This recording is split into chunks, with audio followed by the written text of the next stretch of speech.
सारी गाड़ियां क्यों रोकेंगे भाई? अब थार गाड़ी है, उसको छोड़ने का क्या मतलब है? बुलेट मोटरसाइकिल, सारे बदमाश इसी पे चलते हैं। मैंने जिस तरह की गाड़ी का चॉइस है, आपका माइंड सेट शो करता है। थार देखिए स्टंट करेंगे। हमारा के एसीपी का बेटा था, गाड़ी चढ़ा दी उसके ऊपर और रोया फिर रहा है कि हमारे बेटे को छोड़ो जी। अब किसके नाम से थार है? भाई हमारे लोग कोई बदमाश है। हम लिस्ट निकालें पुलिस की, कितने लोगों को थार होगा? जिसके पास ये थार होगी ना, दिमाग घुमा होगा। मैंने वो एक स्टेटमेंट है, थार गाड़ी नहीं है, स्टेटमेंट कि जी हम ऐसे, तो ठीक है भुगतो जी। दोनों मजे थोड़े होंगे, दादागिरी भी हो, अब फंसे भी ना, दोनों कैसे होगा? तो ये स्थिति है। तो हमारा यही है कि भाई देखो, जाम जुम तो लोग भुगत लेंगे, बेइज्जती ना करें। थार और बुलेट वाले गुंडे बदमाश हैं। डीजीपी के इस बयान के बाद पूरे प्रदेश में हलचल मची हुई है। 8 नवंबर को गुड़गांव में हुई प्रेस वार्ता के दौरान डीजीपी ओपी सिंह ने जब ये बयान दिया था तो ये सोशल मीडिया पर वायरल हो गया। अब डीजीपी का ये बयान उन्हें कोर्ट के रास्ते पर ले जा रहा है।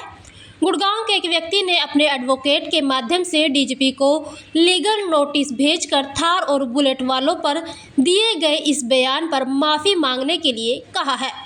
नोटिस के जरिए 15 दिन में सार्वजनिक रूप से डीजीपी को माफ़ी मांगने के लिए कहा गया है। ये लीगल नोटिस भी मैंने इसलिए दिया कि मेरे पास एक थार गाड़ी है और जब से डीजीपी साहब ने स्टेटमेंट दी है कि थार वाले इनका दिमाग घूमा हुआ है और वे बदमाश हैं, तो लोग बाग मेरे से फ़ोन करके पूछते हैं कि क्या आपका दिमाग घूमा हुआ है? इसी तरह जब हमारे बच्चे गाड़ी लेके जाते हैं तो उनसे भी यही सवाल पूछा जाता है। जबकि थार हमने जो गाड़ी ली थी वो अपने काम को, रोड को देखते हुए ली थी, उसकी सेफ्टी को देखते हुए। कितनी परेशानी हुई जब से डीजीपी आपने? देखो जी, जब से काफ़ी फ़ोन आ रहे हैं मेरे। किस तरह की आपको लोगों से सुननी पड़ रही है? थार के बारे में खास एक बयान।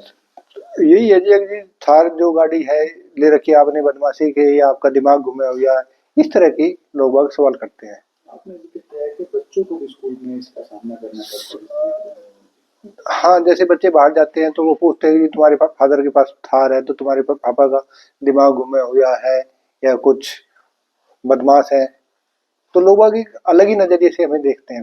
तो क्या कुछ नोटिस में लिखा गया था इसके बारे में? नोटिस में यही लिखा गया है कि जी एक डीजीपी साहब इतने अच्छे पद पे होने के बाद भी इस तरह का बयान दे रहे हैं जो कि गलत है और उन्होंने इस बयान को लेकर माफी मांगनी चाहिए। तो आप किस तरह से माफी मंगवाना चाहते हैं डीजीपी साहब?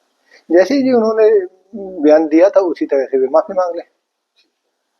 8 नवंबर 2025 को डीजीपी साहब जब गुड़गांव आए थे तो उन्होंने एक स्टेटमेंट दी थी कि जिसके पास भी थार होगी उसका दिमाग घूमा होगा, और थार और बुलेट के रिगार्डिंग जिसके पास भी है वो बदमाश है। इसके रिगार्डिंग मेरे क्लाइंट श्री सर्वो मित्तर जी ने मेरे से कंसल्ट किया और हमने उनको एक लीगल नोटिस भेजा है। इसमें हमारी 3 डिमांड है। पहली डिमांड ये है कि मेरे क्लाइंट से पर्सनली इन राइटिंग एपोलॉजी मांगे। दूसरी, अपनी स्टेटमेंट को विड्रॉ करें अनकंडीशनली। तीसरी, पब्लिक के सामने जैसे डिफेमेटरी स्टेटमेंट उन्होंने पहले दी थी उसी वे में एक एपोलॉजी मांगे। हमने डीजीपी साहब को 15 दिन का टाइम दिया है। अगर 15 दिन के अंदर उन्होंने हमारी डिमांड पूरी नहीं की तो एज पर लॉ एक्शन आगे प्रोसीड करेंगे, जो भी रेमेडीज हमारे क्लाइंट के पास है।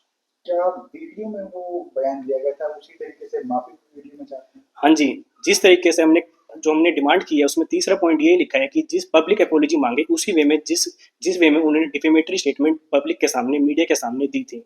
जी, जिस तरह से थार और बुलेट ओनर्स के बारे में इस तरह की बयान क्या बुरा लगा आपको कि जो नहीं कहना चाहिए था?